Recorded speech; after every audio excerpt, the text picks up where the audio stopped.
Hi friends, welcome to jeevethaas Agam. இன்றைக்கி நம்ம வீடியோவில் ரொம்பவே ஹெல்த்தியான சாஃப்டான சத்துமாவு கேக்கு தாங்க எப்படி செய்யலான்னு பார்க்க போகிறோம். இதுவும் ரொம்ப ஈஸியாக நம்ம டம்ளர்லேயே செஞ்சிடலாங்க. இதுக்கு நான் ஒயிட் சுகர், முட்டை நம்ம எதுவுமே சேர்க்க வேணாம். இப்படி செஞ்சாலே கேக் ரொம்பவே சாஃப்டாக இருக்கும். ரொம்ப ஈஸியாக செஞ்சிடலாம். வாங்க நம்ம எப்படி செய்யலான்னு பார்க்கலாம். இப்போ நம்ம 1.5 கப் அளவுக்கு சத்துமாவு எடுத்துக்கலாங்க. நான் இன்றைக்கி கவர்மெண்ட்டில் கொடுப்பாங்கள்ல அந்த சத்துமாவு தான் யூஸ் பண்ணியிருக்கேன். இப்போது 1.5 கப் சத்து மாவுக்கு 1 கப் நாட்டு சக்கரை எடுத்துக்கலாங்க. ஏற்கனவே சத்து மாவில் ஸ்வீட் இருக்கும், அதுக்காக நான் 1 கப் அளவுக்கு நாட்டு சக்கரை சேர்த்துருக்கேன். ஏன்னா நாட்டு சக்கரை இனிப்பு கம்மியாக இருக்கும், அதுக்காக இது கரெக்டாக இருக்கும். இப்போது நாட்டு சக்கரை கரைக்கிறதுக்காக நான் 1/2 கப் அளவுக்கு தண்ணி சேர்த்துட்டு நல்லா கரைச்சிக்கலாம். இப்போ நம்ம நாட்டு சக்கரை நல்லா கரைச்சாச்சுங்க. இப்போ நம்ம அதை வடிகட்டி எடுத்துக்கலாங்க. இப்போது நம்ம எடுத்து வச்சுருக்கோம் இல்லையா சத்து மாவில் நம்ம டைரெக்டாக வடிகட்டிக்கலாம். வடிகட்டிட்டு இப்போ நல்லா மிக்ஸ் பண்ணி கலந்து விட்டுக்கலாங்க. இப்போ நல்லா மிக்ஸ் பண்ணி நல்லா கலந்து விட்டாச்சுங்க. இப்போ இது கூடவே 1/2 கப் அளவுக்கு தயிர் சேர்த்துக்கலாம். நல்லா கெட்டியான தயிராக புளிப்பு இல்லாமல் நம்ம சேர்த்துக்கலாங்க. 1/4 கப் அளவுக்கு நம்ம ரீஃபைண்ட் சன்ஃப்ளவர் ஆயில் தாங்க சேர்த்துக்க போகிறோம். எந்த ஃப்ளேவரும் இல்லாத ஆயில் நம்ம சேர்த்துக்கலாம்.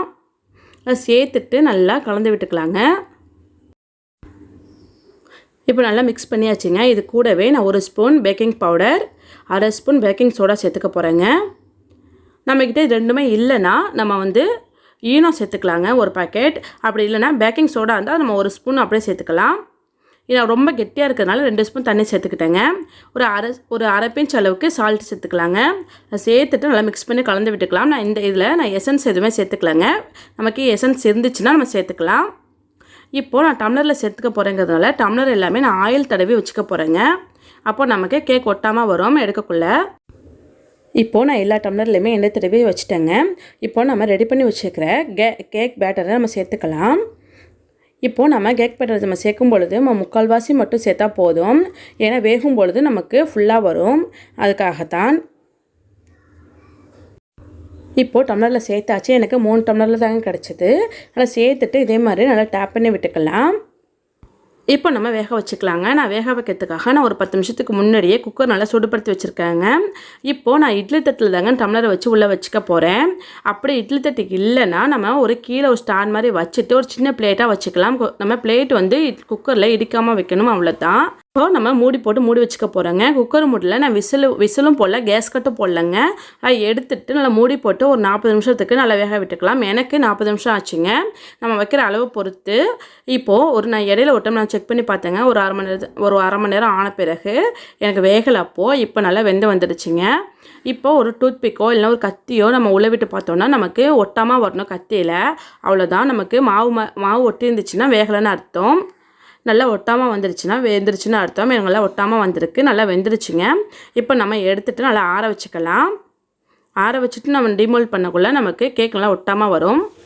இப்போ நல்லா ஆற வச்சிடலாங்க. ஆற வச்சு நம்ம கேக் எடுத்தோன்னா நமக்கு ஈஸியாக வரும். இப்போ அப்படியே விட்டோன்னா நமக்கு ட்ரை ஆகிடும். அதனால் மேலே ஒரு டவல் போட்டு மூடி வச்சிடலாங்க. ஆறின பிறகு நம்ம எடுக்கலாம். இப்போ நல்லா ஆறிடுச்சுங்க. டவலை எடுத்துகிட்டு நம்ம கேக்கை மட்டும் எடுத்துக்கலாங்க. இப்போது நான் சைடில் கத்தியால் லைட்டாக ஓரங்கள்லாம் எடுத்து விட்டுக்க போகிறேங்க. அவ்வளோதான். இப்போ நம்ம ஒரு பிளேட் வச்சுட்டு கீழே நம்ம கவிழ்த்துட்டு நம்ம மேலே ஒரு டேப் பண்ணிவிட்டு நம்ம எடுத்தோம்னா நமக்கு ஈஸியாக எடுக்க வந்துடும். பாருங்கள், கொஞ்சம் கூட ஒட்டாமல் வரும். இதே போல் நம்ம டிமோல்ட் பண்ணிக்கலாம். அவ்வளோதாங்க, நமக்கு ரொம்பவே சூப்பரான ஹெல்த்தியான சத்துமாவு வச்சு பர்ஃபெக்டான கேக் ரெடி ஆகிடுச்சிங்க. இதே போல் நீங்களும் வீட்டில் செஞ்சு பாருங்கள். இதே போல் நம்ம குழந்தைகளுக்கு ரொம்பவே ஹெல்த்தியாக நம்ம செஞ்சு கொடுக்கலாம். அவங்களும் ரொம்ப விரும்பி சாப்பிடுவாங்க. பாருங்கள் எவ்வளோ சாஃப்டாக இருக்குங்க.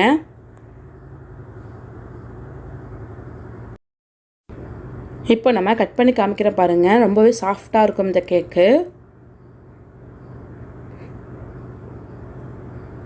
பாருங்கள், அவ்வளோதாங்க, நமக்கு ரொம்பவே சூப்பரான கேக் ரெடி ஆகிடுச்சு. இதே போல் நீங்களும் வீட்டில் செஞ்சு பாருங்கள். இந்த வீடியோ பிடிச்சிருந்தா மறக்காமல் சப்ஸ்கிரைப் பண்ணிக்கோங்க.